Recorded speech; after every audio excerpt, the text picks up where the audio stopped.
For check beam shear, it occurs at distance x1 from the outer edge.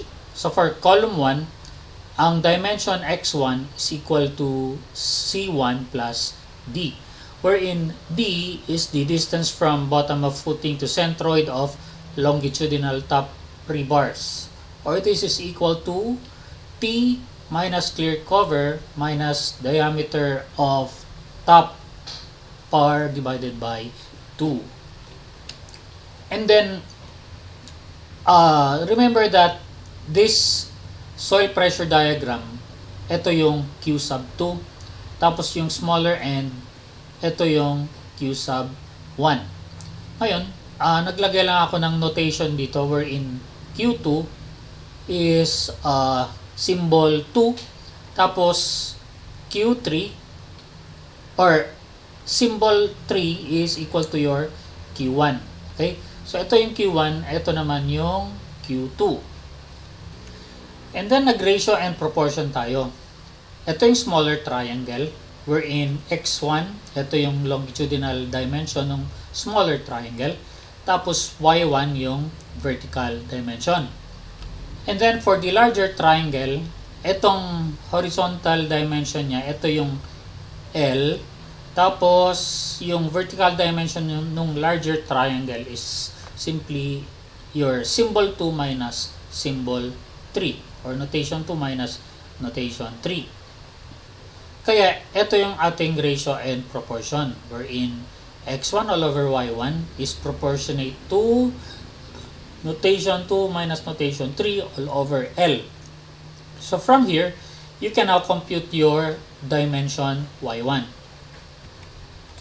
And then, since dito yung nag-o-occur yung beam shear, mag-summation forces vertical tayo. Yun yung shear force na nangyayari dito. Kaya meron tayong PU1 minus etong area ng polygon na yan. Okay? And this polygon is taken as the difference between this larger rectangle, ito, minus yung smaller triangle, which is, ayan. Okay? So ngayon, yung larger triangle, ang area niyan is notation 2, which is the height, times x1, minus yung area ng smaller triangle, which is x1, y1, all over 2. And that is now your shear force na magkokos ng beam shear. Ngayon, yung kumbaga sa punching shear perimeter, dito naman yung shear length, ito yun, which is defined by dimension B1.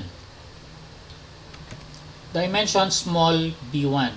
Well, this dimension is equal to ito. Ngayon, yung capital B1, ito yung smaller end dimension. Plus Z1 dito sa taas, and then another Z1 dito sa baba. Kaya siya naging 2Z1. But, to solve for this capital Z1, gagawa tayo ng ratio and proportion again. Ngayon, gawa tayo ng smaller triangle.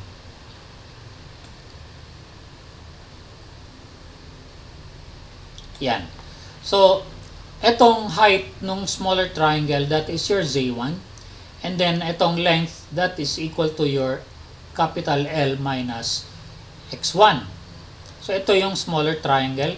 And then, your larger triangle would be this.